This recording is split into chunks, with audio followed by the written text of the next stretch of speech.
आदित्यनाथ, तो ये बड़ी खबर आपको बता दें, ताबड़तोड़ 3 चुनावी जनसभाओं को संबोधित करने का कार्यक्रम।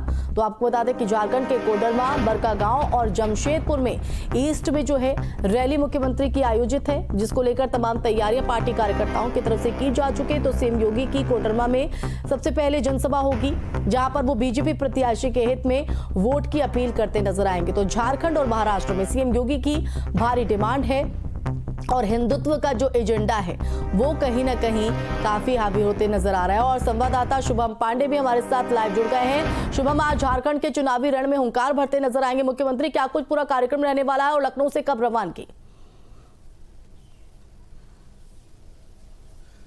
जी बिल्कुल, देखिए मुख्यमंत्री योगी आदित्यनाथ की लोकप्रियता की वजह ही है कि लगातार जहां जहां चुनाव होते हैं उनकी डिमांड इस तरह से रहती है जैसे कि वहां पर कहीं ना कहीं मुख्यमंत्री योगी आदित्यनाथ के प्रभावी रोल उन तमाम जगहों पर नजर आता है। हरियाणा में भी देखा गया कि जहां जहां उन्होंने सबसे ज्यादा जनसभाएं करी वहां वहां भारतीय जनता पार्टी को जीत हासिल हुई। और इसी तरह अब झारखंड और महाराष्ट्र में भी चुनावी जनसभाओं को लेकर के उनका लगातार समय लिया जा रहा है। और उसी कड़ी में आज मुख्यमंत्री योगी आदित्यनाथ की 3 जनसभाएं रहेंगी। इन 3 जनसभाओं में खास तौर से जो लगातार मुख्यमंत्री योगी आदित्यनाथ का जो बयान रहा है कि बटेंगे तो कटेंगे जैसे बयानों को लेकर के जो सबसे ज्यादा सुर्खियां बटोरी थी बीते दिन चुनाव में, और अब इन चुनावों में भी इन बयानों का असर काफी ज्यादा प्रभावी रूप से दिख सकता है। इसी कड़ी में आज 3 जगहों पर जनसभाएं होनी है, जिसमें जो 3 जो जगह हैं डोमचांच, बड़कागांव, जमशेदपुर, इन इलाकों में अलग अलग भारतीय जनता पार्टी के प्रत्याशियों के लिए मुख्यमंत्री योगी आदित्यनाथ वोट मांगते हुए नजर आएंगे।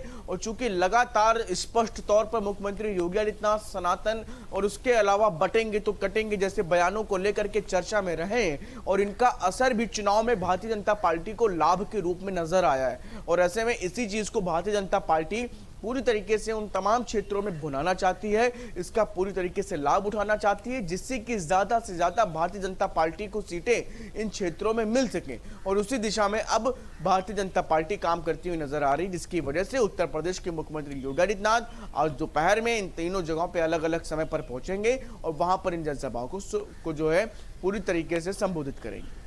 बिल्कुल, किस तरह से ये पूरा शेड्यूल यहाँ पर मुख्यमंत्री का यहाँ पर रहने वाला है। और देखिए कहीं ना कहीं हिंदुत्व का एजेंडा एक बार फिर बीजेपी लेकर चल रही है और चुनावी राज्यों में हिंदुत्व का एजेंडा कहीं ना कहीं बीजेपी का नजर भी आ रहा है। और जब जब ये एजेंडा यहाँ पर दिखाई दिया है तो उसका सीधा फायदा बीजेपी को मिला है। और ऐसे में यही वजह है कि मुख्यमंत्री योगी आदित्यनाथ की बाहरी राज्यों, उन चुनावी राज्यों में भी डिमांड जो है बढ़ती नजर आ रही है। शुभम। जी बिल्कुल, देखिए उत्तर प्रदेश में जिस हिसाब से चाहे बुलडोजर की बात हो, चाहे महिलाओं के साथ हो रहे उत्पीड़न, चाहे माफियाओं से निपटने की बात हो, और इसी तरह सनातन हिंदुत्व को लेकर के जिस हिसाब से उत्तर प्रदेश में लगातार मुख्यमंत्री योगी आदित्यनाथ काम करते हैं, और इसी वजह से उनकी लोकप्रियता भी अलग स्तर पर है। बीते दिनों हरियाणा में होने वाले चुनाव में भी दिखा इसका असर, और अब झारखंड में भी उनकी डिमांड लगातार बढ़ती ही जा रही है।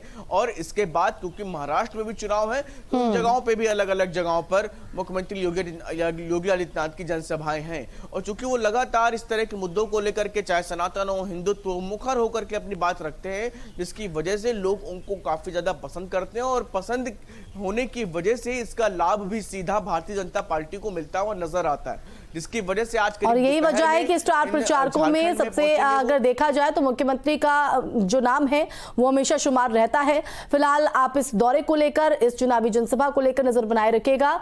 बहुत शुक्रिया शुभम तमाम जानकारी देने के लिए।